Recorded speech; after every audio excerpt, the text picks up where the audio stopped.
Hi everyone and welcome to another edition of Games I Got Rid Of and Why. So this is a series of videos where I talk about games that have previously been in my collection but for one reason or another are no longer in my collection, and I'll try give some rationale to why I came to that decision. Before I get to the 10 games I'm talking about today, I want to give a shout out to kienda.co.uk who sponsor the show. So if you live in the UK and you regularly pick up board games, be sure to check out their great website. But let's get on with the episode. So first off, the game I'm going to talk about first is Glass Road by Uwe Rosenberg. Now I will say straight up, this is probably one of my favourite Uves that I've played to date. Some really cool ideas here as you are playing these cards from your hand, but if you play the same card as somebody else, then you don't get as strong as an ability. And additionally, it had a very cool way of gaining resources, where you'd have these resource wheels, and if you'd gather a number of certain resources, then you could automatically produce another resource. And that became a real interesting decision because sometimes you didn't want to create those other resources, so you had to manage it quite carefully. And then you'd be picking up these tiles, adding it to your board, gathering resources, converting resources into others. And I think, despite liking a lot about this game, and I still do recommend it, it's got my shield of quality, just about. I do think that the thing I didn't like about the game was how small it felt. So this is a game of very few points. It feels like you're doing a lot of work for little in return, low scoring game. And I generally like games that shower you more in points. Maybe it's a psychological thing, I don't know. But after a few games of this one, I felt like, I've seen everything, I enjoyed it, but I'm not really got that big hook to go back to it because, again, it just felt a bit too small for what it was. So it's a weird one because it's kind of like a full-size game, but didn't quite feel like it. But a good game nonetheless, but not quite collection worthy. So that is Glass Road. The second game I'm going to talk about is a game you've probably never heard of called Monstar. This is by Megacorpin, who famously designed Scandalo and Awkward Guests. But this one is a very small box card game with quite a weird theme, as you are trying to, or secretly got the control of a certain type of monster in this kind of B-movie setting. And you have this grid of cards out, and you're basically trying to slide these cards to consume other ones if you have a higher number or a lower number than the one you're consuming. Very simple game. You are supposed to be kind of not bluffing, but misleading players in which your colour is, but it's very obvious about which colour you are after you make a couple of moves. Not interesting at all, and to be honest, not really worth talking about. I wouldn't recommend it, and it's not really worth your time. So that's pretty obvious why that one left the collection. That is Monstar. The next game is a very popular two-player game called Targi. So I had very high expectations for Targi, and this one really did not land with me at all. So this is a worker placement game where you have this grid of cards, and you are basically moving or putting your pieces onto the horizontal and vertical axes. And where they cross-reference, that's the card you're going to take. But the cards you actually put your pieces on also offer an ability, such as gaining resources and stuff. And then you're picking up these cards, getting resources, and building like a little set collection tableau. Very, I suppose, kind of cutthroat as you are blocking people off. And I think that's probably one of the things I didn't like about it was how tight this game was. Normally I like some restrictions on games, but this one you could deliberately take moves just to shaft your opponent, and it's pretty obvious on what you should do, I thought. So yeah, I like the ideas here, some very cool mechanisms. I love that grid system. But again, I think it was, especially as the round went on, your options became fewer and fewer. And it became very obvious what you should do, not only to help yourself, but to hurt your opponent. And a lot of people are going to like that, and obviously they do, because this is a very highly acclaimed game. But yeah, it didn't quite land for me, and it didn't quite sit right. So maybe check out my review for Targi, because I think I can probably explain more what I'm trying to say now. Next up, I have Ginkopolis. So Ginkopolis, a game that I actually still do highly rate. This one definitely has my shield of quality, and I think it's still in my top 100 games of all time. I think this one, which is kind of an abstract tile placement city building game, as you are drafting these cards, you are expanding the city not only horizontally but also vertically. Getting points and set collection bonuses. Like engine building bonuses and things. Very abstract. So, and I think maybe that's one of the things that did make this stand above the other tile placement games in my collection. So if I didn't have like some great tile placement games in my collection, such as Glenmore 2 or games like Citrus, then this one would certainly be in my collection. But I feel like, because I get to play games so irregularly, that if I do have the opportunity to play a good tile placement game, I'm probably going to pick those other two before this one. Therefore, it's going to be sat on my shelf for years and years to come before I get to play it again. So I had to make a bit of a decision and say, you know what, let's keep things simple. Let's get rid of it. Happily play this one anytime because it is that good, and it was really on the fringe of staying in the collection because it is a strong recommendation. But as I said, it's just not going to get pulled off the shelf on top of those other games. So unfortunately, I had to make that hard decision of getting rid of Ginkopolis. Next up, I have Monasterium, which is a dice drafting style game with a Yahtzee mechanism. So you're basically rolling a bunch of dice and then allocating one of the pit values to a particular action, and you're going to be doing that back and forth with your opponents and building up the pool of dice in the first place. So I did really like that kind of prelude to a dice drafting game where you'd actually build the spots between you rather than just rolling the bunch and allocating them straight away. And then you'd be using those dice to either kind of travel down this road, kind of send off these monks and things to the churches or monasteries, build up a stained glass window to get kind of lines and columns and points that way. A really nice, well-rounded dice drafter, very simple and trusted Euro mechanisms, public objectives that were very tight to get to, a nice arc on the game because you didn't really have much time, and to be honest, there wasn't really much this game didn't do right.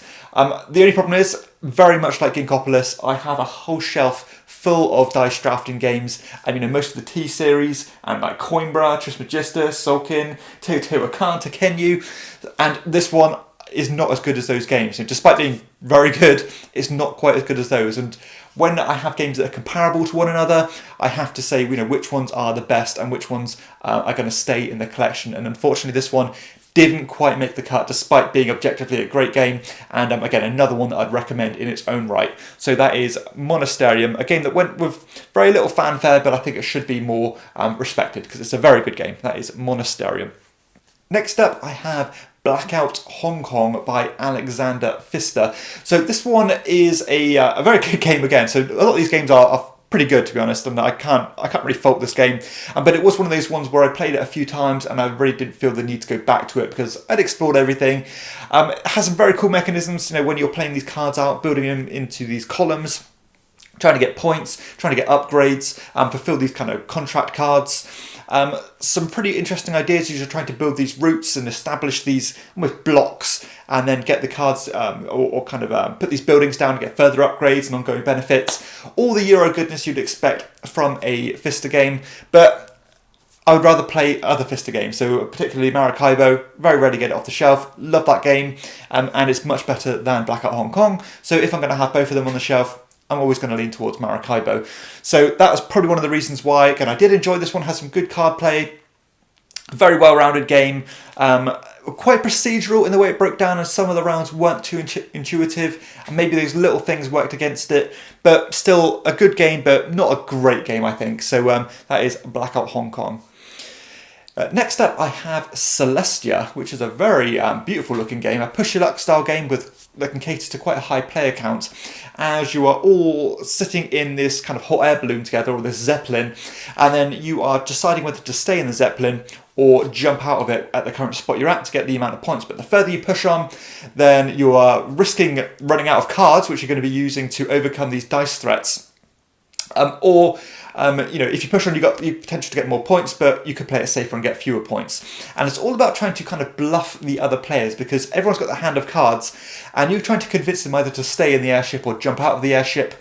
So a lot of fun to be had from this game, and I like it a lot. I suppose the reason I got rid of this one is because it's quite long for what it is. It's a push your luck style game, and I have quite a few of them in the collection. Games such as Quacks of Quedlinburg, Push. These are all fantastic push your luck games. This one is not quite to that standard. Number one, again, because it's too long.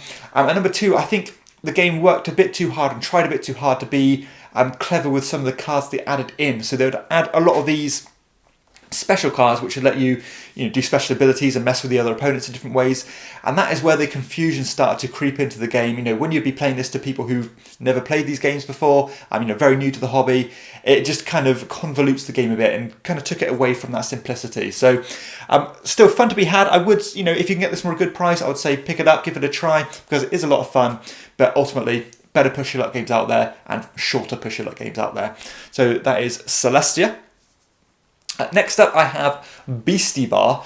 So Beastie Bar is a kind of a queuing game as you're trying to get your characters to the front of the queue. It's supposed to be like this nightclub queue, but not be at the back, because people at the back get kind of kicked out the line, but people at the front get let into the club, and all your characters that get let into the club are going to be your victory points at the end. And all these cards representing these different animals interact with the queue in different ways. So say some of the monsters or some of the animals might be sneaking past all the animals until they get to a certain number, or ones might automatically push right to the front of the queue. Some might keep knocking animals out of the way of the queue and eliminating from the game until they get to a certain number. So all very different, very unique in what they do. And I think that is one of the bonuses and one of the negatives against the game, because these animals are so different in what they do. The rules overhead was quite high in terms of remembering what they do, explaining what they do, and how they interact with each other would create some quite confusing situations. So it was quite a chaotic game where you know, a lot of exceptions, a lot of things to remember. The symbology wasn't the best on the cards, and all these things started to take away and hinder the game from the simple card game that it was supposed to be. So respected what it was trying to do, but ended up being a bit too confusing with the groups you're going to play this one with. So unfortunately for that reason, I prefer my filler games to be a bit more simple and a bit more, you know, at face value, but this one was just a bit too much going on. So that is Beastie Bar. And that was I think it's the third version of it, because there are quite a few different versions, but I'll put the appropriate artwork up.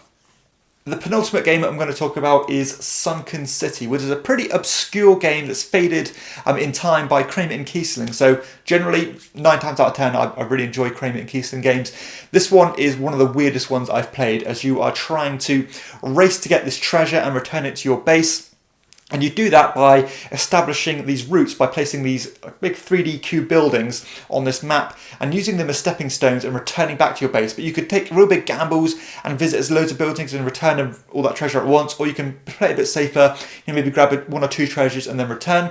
But that risk was huge, because at the same time there was this Neptune pawn going around, and any step that he would step on would automatically sink, and if you were on that step, you'd be returning back to your base treasureless and having to start again. So pretty cutthroat, you know, quite take-that-ish. And I thought for the first few games this was really different, quite novel, and it was a nice game to experience for the first time, you know, for the first few times, and introduce to new players.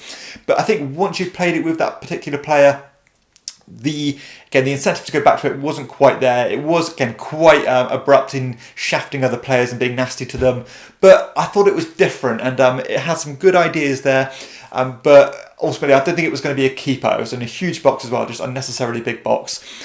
So yeah, it was a good game, something certainly different, and one of the weirdest games I think I've ever played, but not quite collection worthy. That is Sunken City.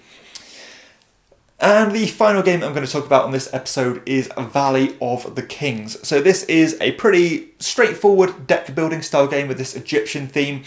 You're playing cards out to get more cards, get these, try and eliminate the cards from your hand to build the set collection bonuses at the end of the game. And that's probably one of the things I like. So I like the way deck builders use that. Am I going to keep it in my hand, or am I going to eliminate it? The way you drafted the cards in this game was quite interesting, because it had this like pyramid, and you could only take the bottom ones, but when you took the bottom one, it would come as the one from the next or above would fill in that spot. So it had that quite cool thing where you'd have to be careful about what you're going to leave to your opponent to draft on their turn. But other than that, this was pretty much a paint-by-numbers deck builder game, very kind of synonymous with the time this was released.